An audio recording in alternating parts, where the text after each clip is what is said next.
others will join. Um, um, we're going to be as interactive as possible. This is meant to be not a lecture. And may I just say that before I introduce my colleagues, may I just say that we're not going to be teaching a grad course or undergrad course. We're just having a conversation. So don't be surprised if some of the things that we speak about this afternoon are things that are well known and familiar with you. And you're welcome to stop us and ask questions. You're welcome to interject a different point of view because that's the type of persons we are. My name is Colin Wolf. I'm Dr. Wolf. I am one of the persons who work with JDTAN, and it's a diaspora organization. We have different components to that. I am part of the educational wing of JDTAN. And with me is a very venerable gentleman. His name is Dr. Dale Britton. Dr. Britton is very learned young man and very capable and a very excellent presenter. And along with Dr. Britton is Miss Antoinette Brown, who is our technology specialist. She may have popped offline for a minute, but Antoinette Brown is a wonderful, talented, and I want to use the word genius, not in a sarcastic way, but in a genuine way. She really knows technology. And one of these days, Dale, perhaps we should ask her to do a presentation for us around the use of technology in instruction. Mm-hmm. So we're going to talk with you a little later, ladies and gentlemen, about differentiated instruction. And before we get into the meat of that matter, I'd just like to ask my colleague, Dr. Britton, to give a few words as his opening remarks. Okay, good evening, everyone. It's our pleasure to have you here. I hope that we have a lively discussion. I think, you know, it's timely. It's always timely to have these discussions, but even more so now, given the educational landscape in our country. The reports coming out over the last year or so, whether it's the Patterson report or the PISA report that came out recently, shows that we do have a lot of work to do in our schools before, you know, we can declare victory. I don't know that we'll ever be able to declare victory. It's a destination more so than, you know, I mean, it's a journey rather than reaching a destination. But we do have a lot of work to do. And so we are here in the diaspora working with those of you who are on the ground in Jamaica. We hope that these discussions, these conversations will foster, that the relationship will produce some relationship that will benefit our children at the various levels of the educational system in Jamaica, you know, because we're all driven by love for country and love for children, love for students, and we certainly want our kids to do well and to do better. And so we're all putting our shoulders to the wheel and hope that we will have in the near future the kind of results that we all can be proud of, broad-based results, because we don't just want a few schools doing well. We want all of our schools. Like the department, I mean, the Ministry of Education says every child can learn, every child will learn. I think that's the motto. And, you know, primarily that's why we're here. Back to you, Dr. Wolf. So thank you guys for being here. Like he said, I wish we had a larger complement of attendees, but we know this is in the middle of the week. It's hump day. You know, a lot of people are tired, they're getting home, so we understand. But back to you, sir. Thanks for very well. Thank you, Dr. Britton. Plus, it's Holy Week, and yes, many persons maybe are observing their religious practices. So we want to have a conversation, ladies and gentlemen, with you today about differentiated instruction. And before we do that, we want to anchor that in a very broad concept of teaching and learning, because differentiated instruction is one of the models that teachers can use at any level, whether it's the early childhood level, the primary school level, the all-age school level, the high school level, or even at the tertiary level. Differentiated instruction is quite applicable irrespective of the developmental stage of your students. But allow us to just refresh your recollection on some definitions about learning and teaching as a whole. Based on one of the sources that we consulted, learning is defined as the process of developing sufficient knowledge, which leads to a deeper level of understanding, which can then be appropriately transferred to new tasks and situations. So learning is a build. It's if we, according to this definition, we can see learning as a step, a staircase, and one body of knowledge is added to a previous body of knowledge, which take us to a higher degree of understanding and performance. A less complex definition of learning is that learning is the acquisition of new skills, knowledge, and behaviors. I tend to prefer that definition between the two. It's very simply stated and easily understood by me anyway, that it is the acquisition of new skills. So learning to me then is adding more to what we already have. So as students go through the different grades in school, or as students go through the different months of the school year, we're adding to their body of knowledge, the volume of knowledge they have in the content area of math, language arts, reading, social studies, whatever it is, science. We're adding to that, and that addition is known as learning. But there's something else which is not easily measurable that defines learning, and that is behaviors. We learn new behaviors. So one of the things that when we begin to talk about differentiated learning a little more, you will see that it requires a set of behaviors as a foundation for it to be successful. In order for differentiated instruction to be successful, both the teacher and the learner have to have acquired and be willing to display a set of behaviors that are congruent with the needs of that approach to instruction. Now, there are different types of learning.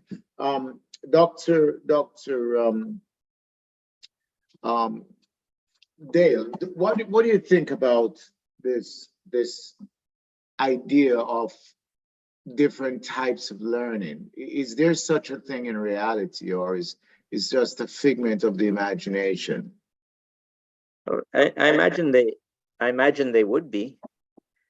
Although I can't say I can speak to the differences, like how they're differentiated, or whether they overlap and interact.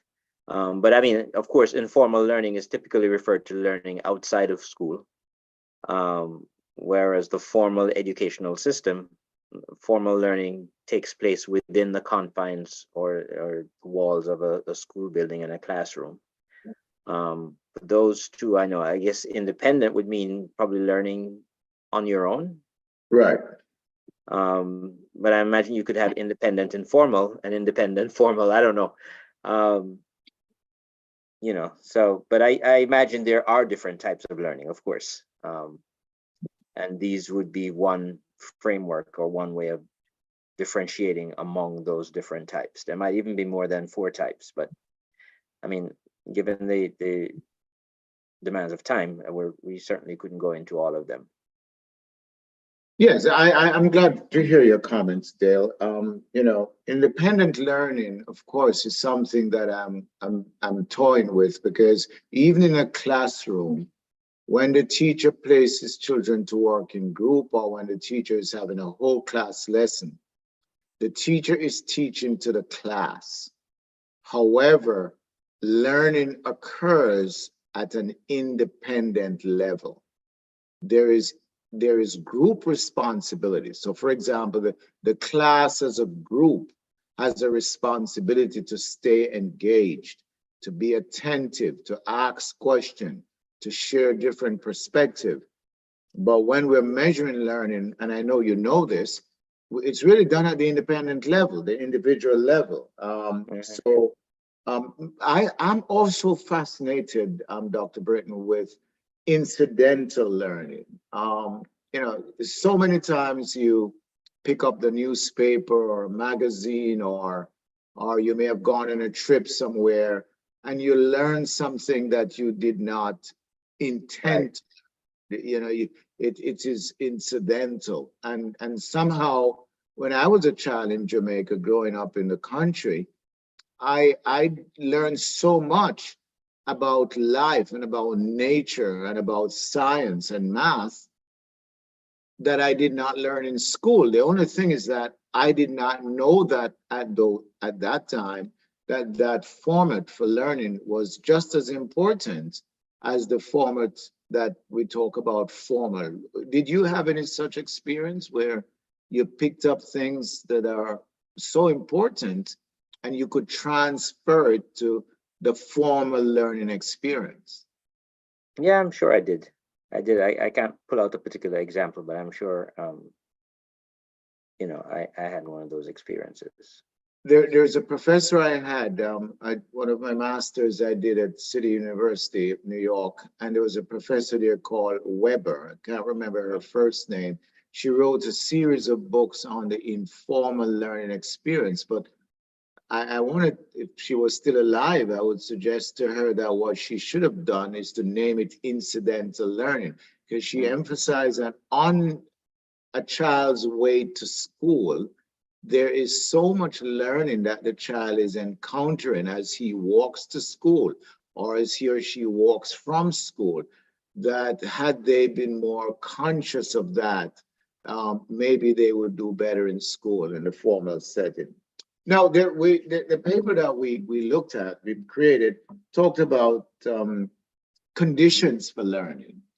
And I'm sure the teachers that are online this afternoon with us will agree with us that there has to be certain conditions created in the classroom. We're anchoring our discussion now on the formal learning environment. We have acknowledged that there are different types of learning: independent, informal, and incidental. Um, and I think Dr. Britton made an excellent point earlier on when he said that he doesn't think it can be, he thinks they're all interrelated. Even in the classroom, you can learn something that you did not set out to learn. There can be some incidental learning there, but we want to really anchor the rest of our conversation on what takes place in the classroom. And we're saying that there are certain conditions that are necessary for learning, one of which is social presence. How do you see that notion, Dr. Britt? What does that mean to you, social presence for the learner? Well, I imagine the learner must bring himself or herself into the space with a willingness and an openness to learning. Yeah, I mean, that's how I would see it simply. I don't know if there's no, I agree with you. Yeah, that's exactly how I saw it too. I mean, you know, we can be the learner can be physically present in the classroom, but I would say cognitively disengaged. So one of the responsibilities of teachers is to make sure that the learner has a social presence in the moment, that the learner is not distracted, that the learner is paying attention. And they're also talking about supportive discourse. I wanted to ask Nicole, in your experience as a teacher in Jamaica, is there an attention being given to conversations in the lesson at the early childhood? Yes, especially for the babies that we deal with in the morning when they have free play. Right, when they have free play engagement in the morning, we sit and we listen and we observe what they do and say in that period of time. Very good. And in that process, you give them praises when it's necessary. Right, and that is what helps to build their communication level, the Right, cognitive, everything within that right, free moment. right, right, right, right. And so they're saying, the researchers are saying that social presence and that supportive discourse, because sometimes children understand what is being taught, but they cannot express it in language.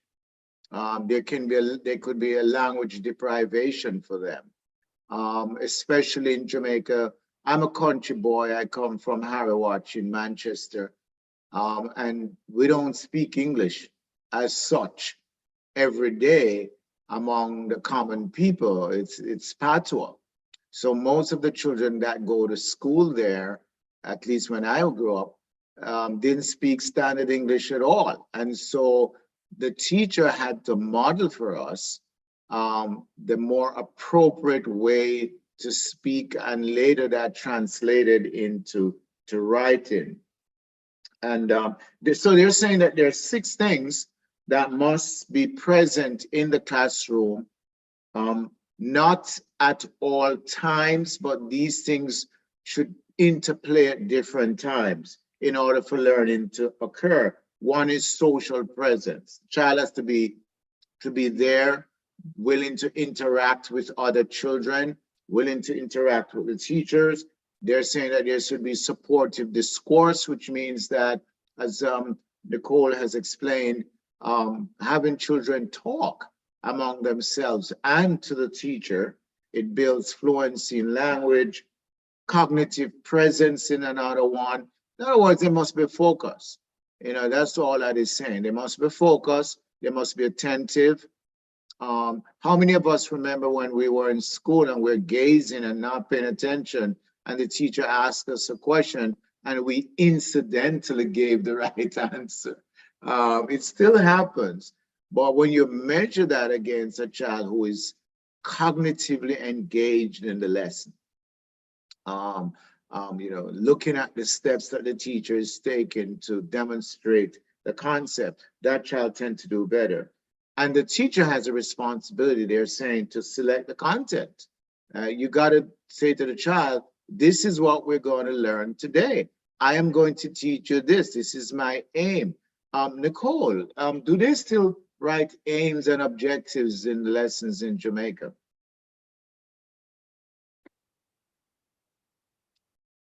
Or maybe she's offline. Okay, but that's something important for us to do. So let's jump ahead though, Dale, and talk a little about instruction versus teaching.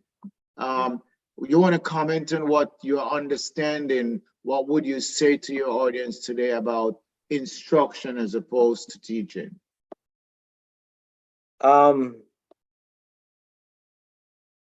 Well, in many ways, they are. I would argue that they are synonymous in many ways. Maybe one is more formal than the other, but I wouldn't necessarily, I wouldn't necessarily argue that there's a big distinction to be made between the two. Right. But of course, others might have a different perspective or a different point of view. I think that I agree with you to a degree, but there's an area that I have another opinion. Instruction to me is more in personal. You have an encoder, which is the person speaking, and you have a decoder, which is the person that is listening and interpreting and making sense of what the speaker is saying. I have had teachers, not only in Jamaica, but here in the United States, where they're talking to you as a class, but they're not connecting with your students. And that is more instruction. You're giving information, you're giving orders, you're telling children what to do, but you're not interacting with them. Teaching, on the other hand, according to this research, is a social experience, meaning that there's much more interaction between the teacher and his or her students.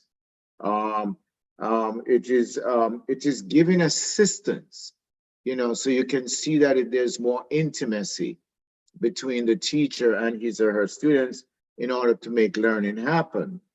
And that is done through the impartation of knowledge and information by creating conditions and by engaging learners in productive activities. So the persons who wrote these two definitions, Dr. Britton is correct, and I share his views to a great extent, that there is an overlap in there. And if you're not careful, you can say to yourself, well, really, it's just semantics. There is no pedagogical value between both. But these researchers are saying teaching is much more personal, it's much more engaging, whereas instruction is just a matter of doing a mundane things. I mean, I see the I can see the distinction. Whereas,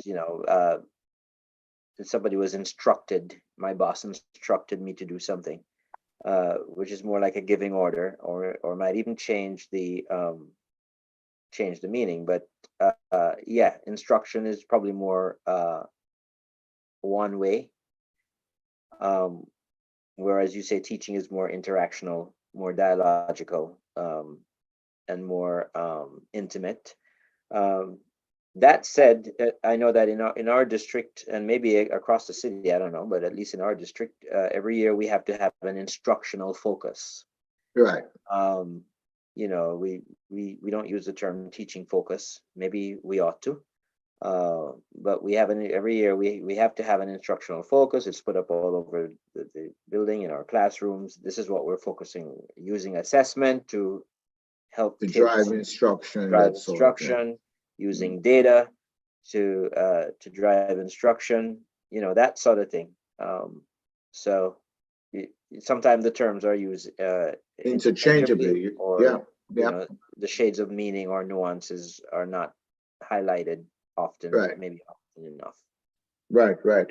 And that's a nice segue to the next section of our conversation, and that has to do with the models of instruction. And we're getting closer, ladies and gentlemen, to the point where we're going to really hit the meat of the topic for tonight. We're building up to that by looking at teaching as a whole and what it entails. And then we're going to narrow down to one specific model of instruction, which is called differentiated instruction.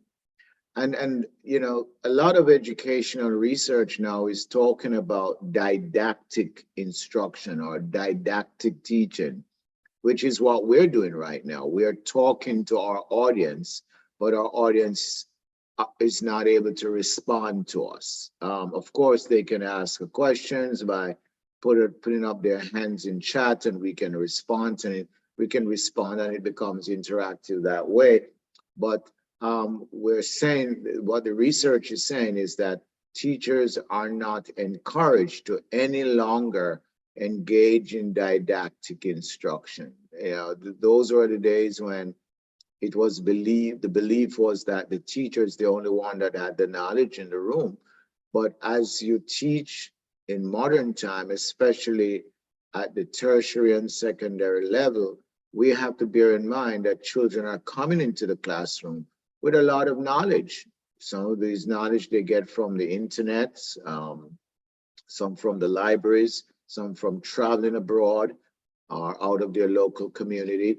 And therefore, didactic instruction where the teacher alone speaks and the children just take notes, and once in a while they may ask a question, and they're not allowed to have discussions, that is not considered to be a good recommendation for modern day teaching. And of course, there is also mention of the Socratic method, where the teacher just poses a question to the students with, and it could often be a rhetorical question, but if it's to be productive, it cannot be a rhetorical question.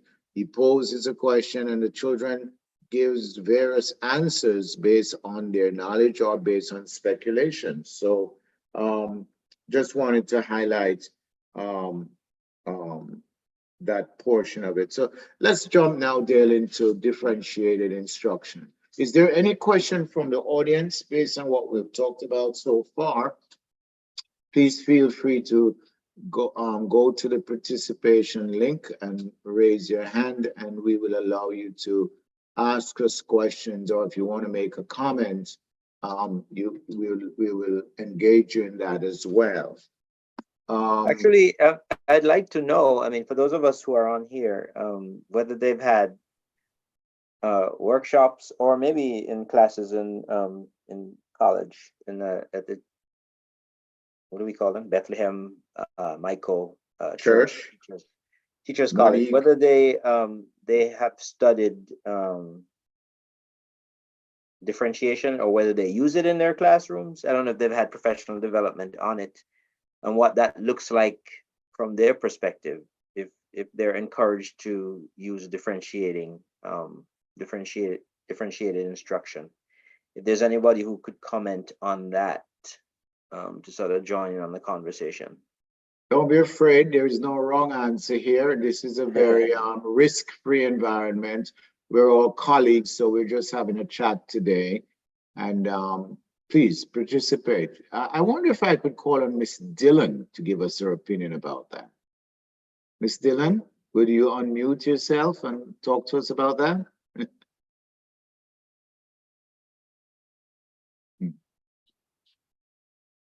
Well, I gather she's shy.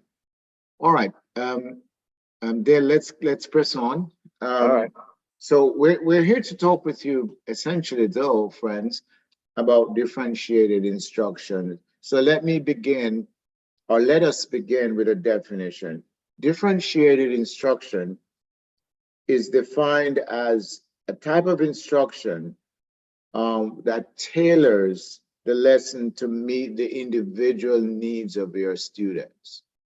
So if you look at it, if you have a class of students, there's a range of ability there. And if you were to use the bell curve model, you will have, in every classroom, you will have a small percentage of children that are very bright and they can answer the questions or perform an assignment to the best of their ability and to your best satisfaction. Then there's a bunch of kids, usually the majority of them in the middle, that may or may not know how to perform on grade level. However, they are capable of performing on grade level with instruction and coaching from the teacher, and that is easily attained. Then at the other extreme end are those children that are really, really low below grade level. Let's say they're on the 5th grade, they may be reading at kindergarten level, and so they're not able to perform on grade level. So differentiated instruction then is defined as a model of teaching that allows the teacher to plan and deliver lessons that are tailored to the cognitive and instructional ability of the varying groups of students within your classroom. Anything you want to add to that, Dr. Britton? Yeah, no, you're essentially correct that it is a way of, at least theoretically, the idea is to meet students where they are, to know what their interests are and to tailor the lessons. Of course, it'd be interesting in the average Jamaican, let's say high school. I don't know what the elementary and primary school numbers are, but the average high school is a 40 and above. I'm curious as to how you differentiate in that situation. Not for every student. One can't differentiate for 45 students and remain alive too long. So, it'd be interesting. Maybe you have to differentiate in terms of the upper third, the middle third, and the lower third. If you can even divide by thirds, or 50-50, I don't know. These are just questions of when you have too many kids in the classroom, it's probably hard to differentiate to meet their needs. But that's essentially the idea. The theory behind differentiation is that you craft your lessons in ways that meets the needs of X student, Y student, Z student. Well, yeah, you're hitting something very interesting there, and that is class size. Most of the research that I have encountered on differentiation of instruction takes into consideration an average class size of about 20 children. I've been hearing from friends of mine who are teachers and principals in Jamaica that many times there are 30 or more children in a classroom. And as you have said, Dr. Britton, how does a teacher really differentiate the lesson when you have 30 children, 34, 40 children in the classroom? I can share some suggestions where that is concerned a little later on. And I'm asking our teachers that anybody who has an understanding of doing that, share it with your colleagues as well.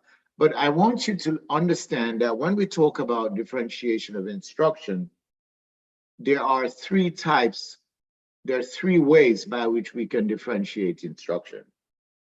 We can differentiate by content. So for example, if you're teaching about precipitation, and it's a lesson in geography or social studies, I just randomly picked that topic.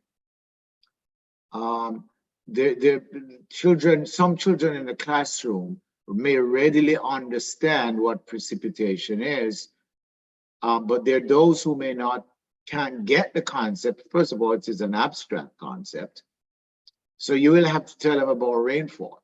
You may have to talk about rainfall, and you may have to talk about how when it rains, some of that water is catched and maintained on the surface of the earth.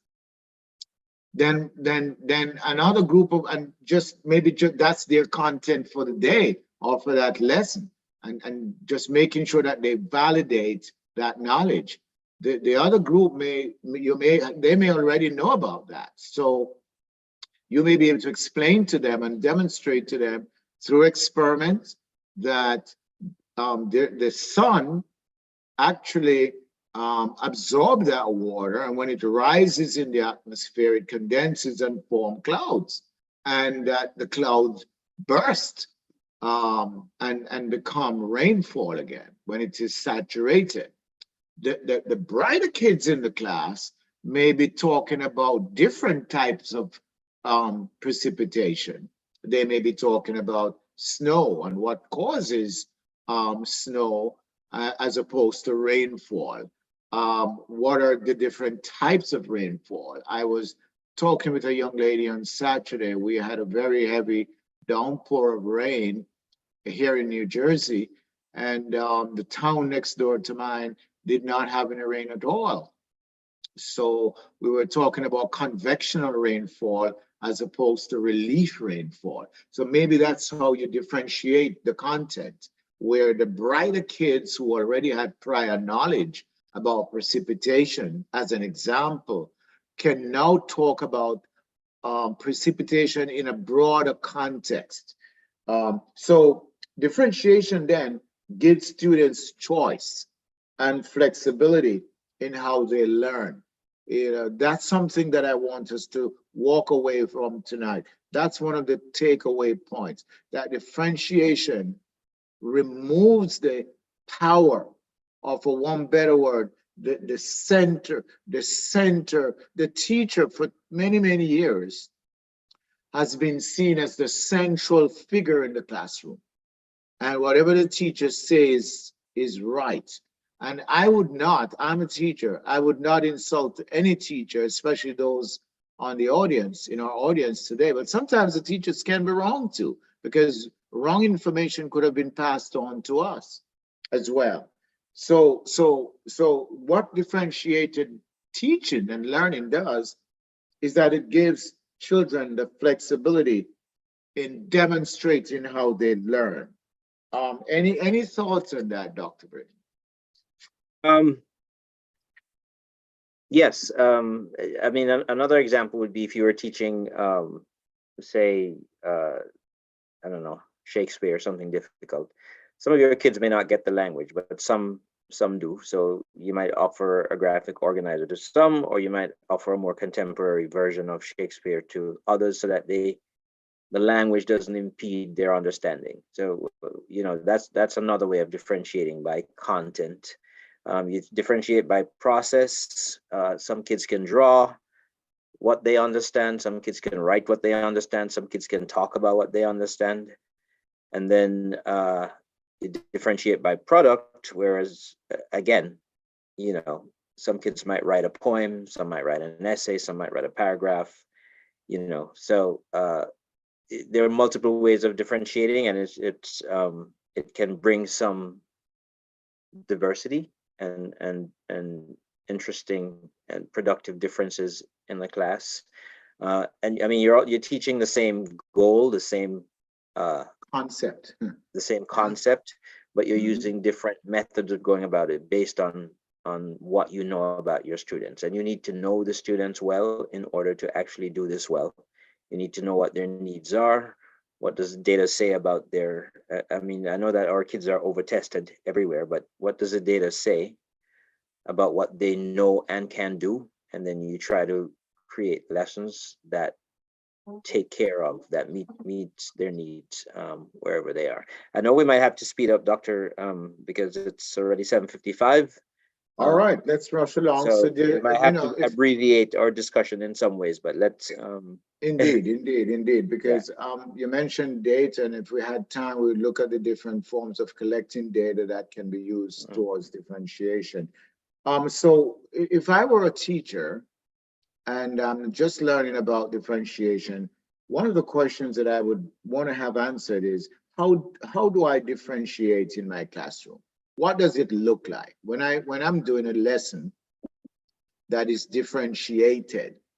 What does it look like? Well, one of the ways is that you have to understand that different children have different learning styles. You may have noticed, teachers, that in your classroom, some children like to get up and walk around in the school, right? In the classroom. Some tap their pencils, some, talk during the lesson. But one of the ways in which you can differentiate is to use technology. And I know that in Jamaica, not all the classrooms are equipped with individual computers and tablets for children. But that's one of the ways, because there are children who are kinesthetic learners, and I know you learn about that in college and you're aware of that. But consider them when you're teaching your lesson.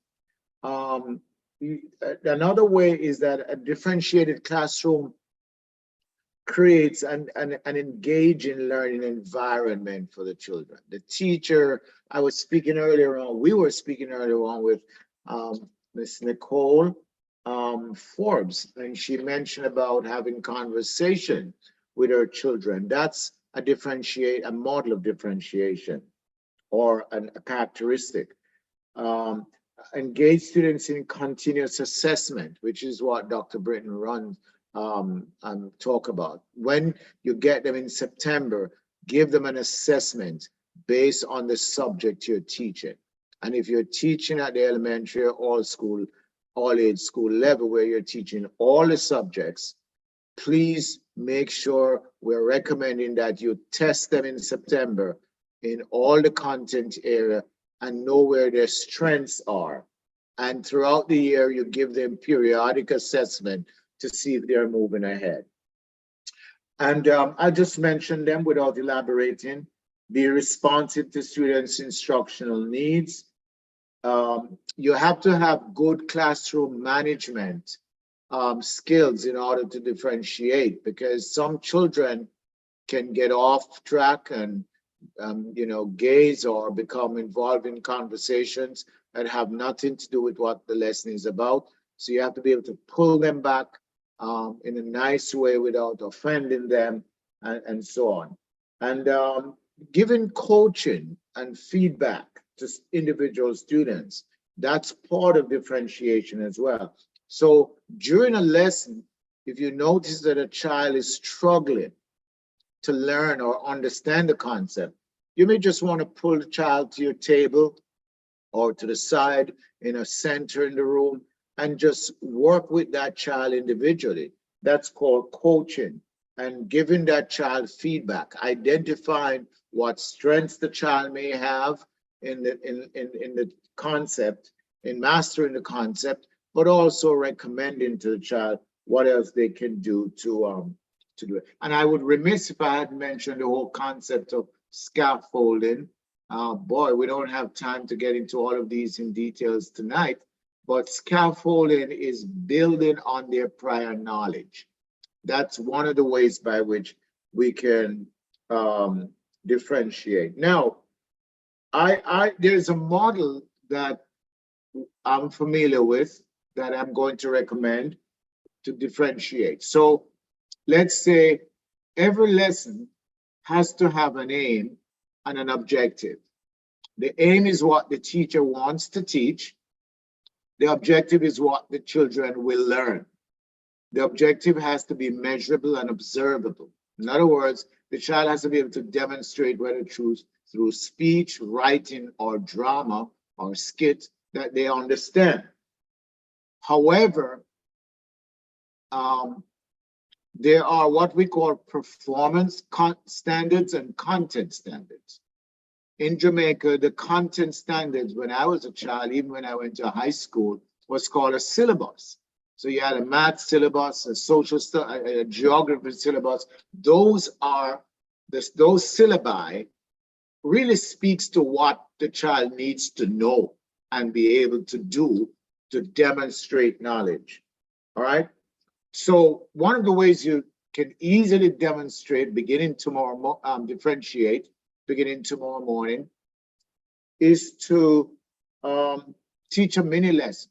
So if you're teaching about osmosis, you spend about 15 to 20 minutes using the syllabus as a guide, or your performance standards as a guide, and teach about osmosis. Don't take the whole period teaching about osmosis, just about 20 minutes. Then you break them up into groups.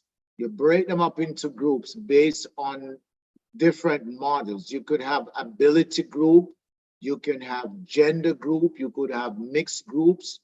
So whatever method you wish to take, break them up into groups.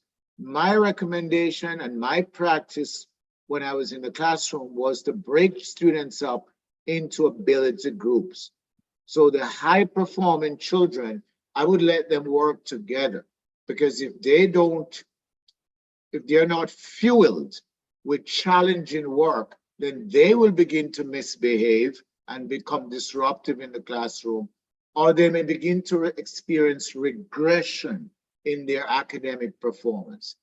All the children who are not at the top of their performance index, but they're also not at the bottom, they're in the middle, I would group them together and I would tailor their learning activity to where they're at, so that they can then easily have a point of entry into the lesson.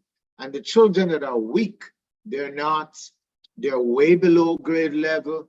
They may have difficulty in decoding or comprehension. I put them together. And what I would recommend is that teachers begin working with each group during a given lesson. You simply allocate a certain amount of time to work with each group, starting with the weakest group and giving them that point of entry by allowing them to do an activity that they can manage and they can celebrate some success there. Dale, do you have anything to say about that? Sure.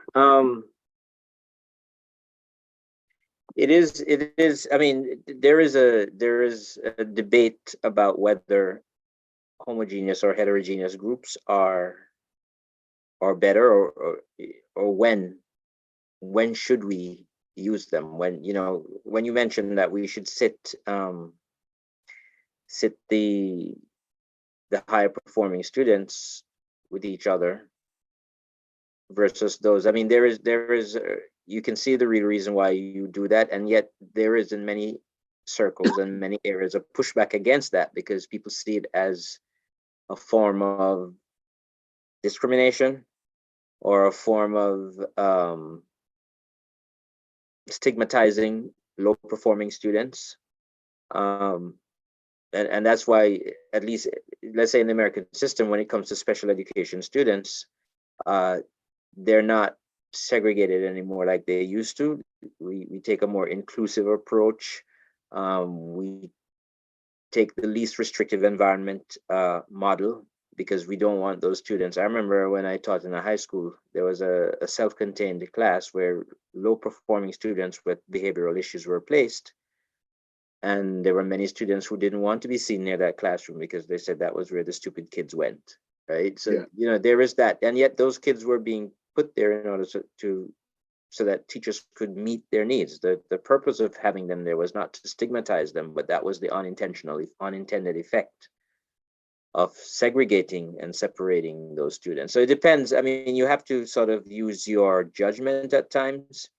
I think there may be times when it's necessary or when it's advisable to put high-performing students together. And there are other times when you probably can use them as co-teachers. You can mix up the groups and you can have them lead the group or serve as an advisor to a particular group. So, you know, sometimes it comes down to a judgment call in terms of how you do grouping in classroom for the most effective results. Right. So I agree. Yeah, but I must tell you that I take a stand where this is concerned. I believe that differentiation does not mean that we water down the concepts of the lesson for some children, right, and maintain a higher standard for other children. It's still rigorous. It's still rigorous, but the point is that giving each child a point of entry into the lesson, so that when that child becomes engaged in the learning process, he begins at a level that is comfortable to him or her. And then you gradually ramp it up to a more rigorous, complex, because the goal of learning is to attain complexity. Complexity. You know, you want them to get to Vygotsky is a researcher. You can write his name down. Vygotsky's theory talks about proximal development, so that there are children who can learn on their own, independent learners. There are children who require assistance from the teacher. So I'm of the opinion, and based on my experience and some of the research that I have contacted, my goal is have 3 groups in your class. You can't manage more than 3 groups. So if you have 40 kids in the classroom, to the best of your ability, reconfigure the room, let them move their chairs around or the desk around, so that the strongest group of kids who need less attention from the teacher can work together. Now, here's what will make it easier. We had, in my school where I served as a principal for several years, we had our teachers create what is called task cards. That means if they're teaching math and they're teaching, let's say, reciprocal fraction. I was the principal of an elementary school, primary school. You're teaching reciprocal fraction. Then you develop certain questions, which we call tasks, assignments. We type them up. okay? And we have them based on ability ranking. So the bright kids would be given the more compendious task relating to reciprocal fractions. For example, instead of giving them activity that is more geared towards computation, the 4 operations, they're doing word problems, but their word problems are multi-steps word problems, which requires them to come together as a group, discuss it, extrapolate what the question is asking them to do, and set about doing it. Those are the very bright kids. They don't need me as a teacher to help them with that. They can read well, they can compute well, their reasoning skills are developed sufficiently based on their age and their grade. So I can set them to work, give them some guideline, and let them work throughout the lesson. Then there's some group in the middle that they can do it, but they're going to need a little mentoring. So I can sit with that group of children and model for them how to start. What is reciprocal fraction? Why is it called reciprocal fraction? How do you multiply reciprocal fraction? And I could do a few examples for them and then leave them on their own to work. Now, the bottom group of kids may not be able to do reciprocal fraction because they don't understand simple fractions. They don't understand the concept of numerators or denominators. So I will have to now work with them from the base, with the basic understanding. What is a numerator? What is a denominator? Why is it called a numerator? Why is it called the denominator? Why is it called fraction? Because it is part of a whole. I may have to bring an orange for them or cake and cut it up into different slices and show them in a practical way that a whole cake can be cut up into many parts, and each part is a fraction of the whole. But to have done that with the smart kids is to waste their time. Exactly. And soon they would become disengaged and they begin to murmur and fight. And if you're not careful, their performance index over time will decrease because they don't feel that they're learning anything in my class. So by differentiating, I'm able to address the instructional need of all groups of kids within my classroom. Got it. Somebody in the chat, I think Miss Bent said one strategy that we incorporate in teaching is competency-based education. That's a new term for me, CBET, which is to have the brighter learners assist the weaker learners, and once they're fully engaged, we get better results. So that might be one strategy that's working in Miss Bent's classroom or in her school.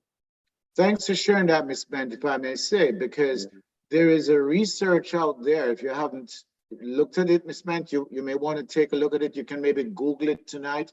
It's called cooperative learning. And there are 2 schools of thoughts on cooperative learning. One is the Johnson and Johnson model. And there is one that is called a Slaven, S-L-A-V-E-N model, which comes out of Johns Hopkins University. And maybe before the calendar year ends, Dale and I can have a conversation about having brighter kids working with lower kids. The fear, though, is that some parents and some teachers and some principals may feel that if you ask the brighter kids to teach the lower kids in the classroom, then what is the need of having a teacher?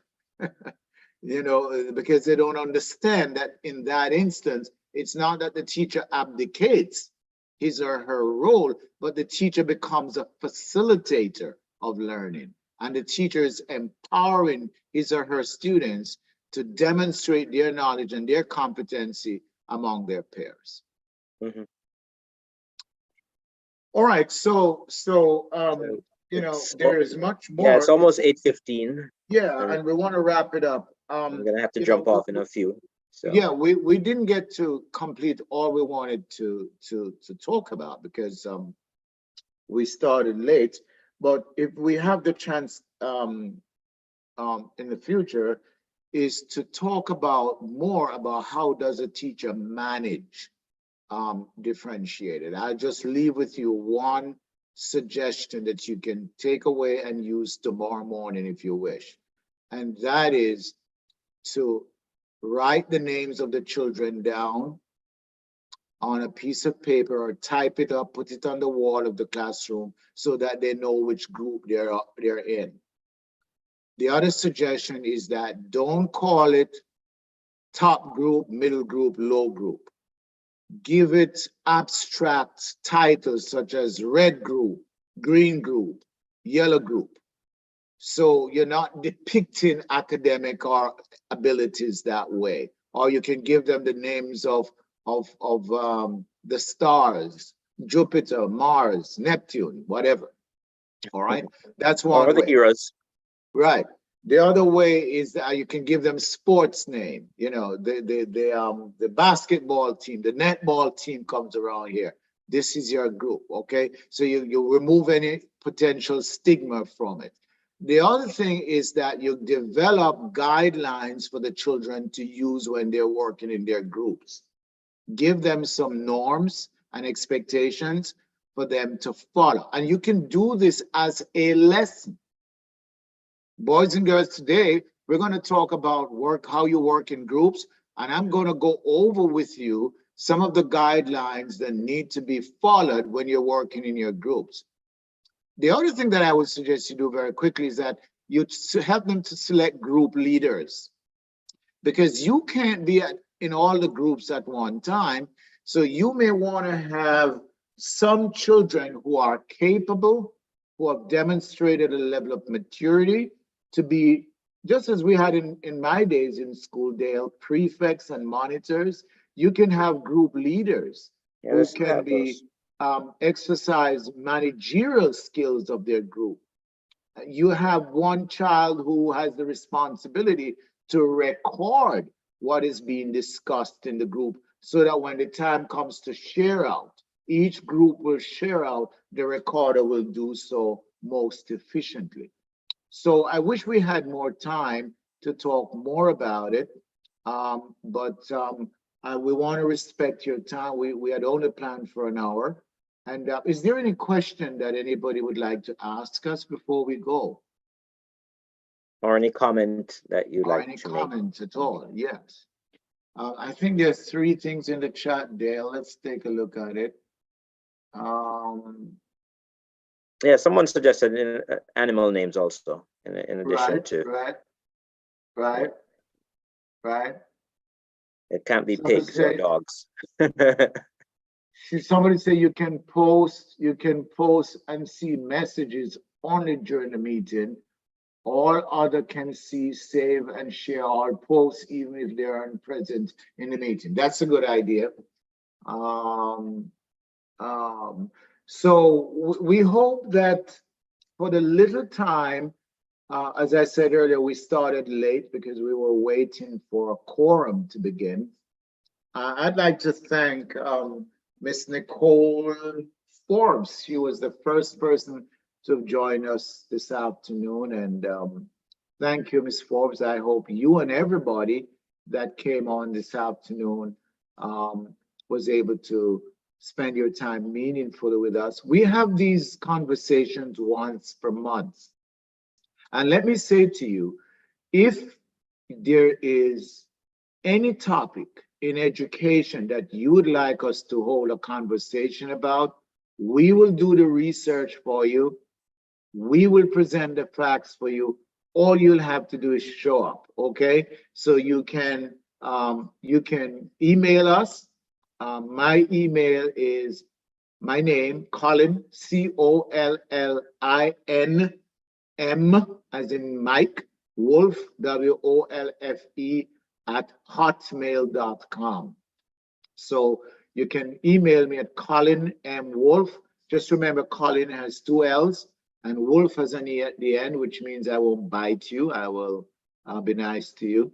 But you can email I me dropped. at Colin Ingram.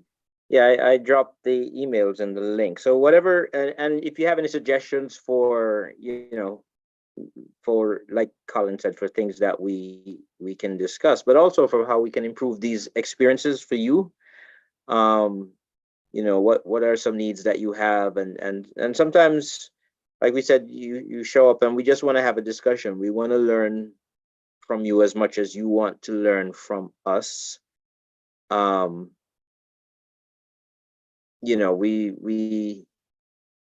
We consider ourselves equal partners. It's not like we are we know it all and we're here to pour it out into you. We're not using the banking model that Paulo Freire from Brazil discussed so eloquently. It's, as you said, the more Vygotskian sociocultural model, where we have an interactive session. So if you have anything, I'll drop the email again. If you have any suggestions for how we might improve, or any topics that you'd like to discuss, drop us a line. The emails are being dropped again in the chat. Claudia, if you look at the chat, the email is there. The email address is there, Claudia. And whomever it is that writes to us, just simply say you are on the session with us this afternoon, so we can make that connection. And if you ever have a question about your classroom and your students and the whole matter of engagement and so forth, write to us and we will try to respond. I hope you'll join us next month in April. We're going to be on a Sunday afternoon because we believe that more people are available on a Sunday afternoon. So we hope to see you then. Until then, this is Colin Wolf and Dr. Dale Britton. Thank you for being here. We enjoyed being Sir, before you go, knowledge. was the meeting recorded? Yes. Can it be shared to us? Yes, okay, who is that? Is that Miss Nicola? Simone? Nicola, yeah, we will do that. Hi, Nicola. This is Antoinette. Hi. The meeting is also actually on our YouTube channel, so I could just drop that right in the chat for you. Please do. Hold on 1 minute so you could get it. All right, that information is in the chat now. Okay, and bear in mind that we did not say everything that we need to say about the topic because we ran out of time. Yeah, but we really want to thank you a lot for joining us this afternoon. I would like to remind you that all of this is made possible by our dear friend and colleague, Ms. Antoinette Brown, who is our technology specialist. That voice that you heard a while ago was Antoinette's voice. And we'd like to thank Ms. Brown for your technical expertise as always. Happy Easter, everyone. Thank you, Antoinette. Yes, happy Easter to everyone here. And thank you so much for showing up. Good night. Thank you, and same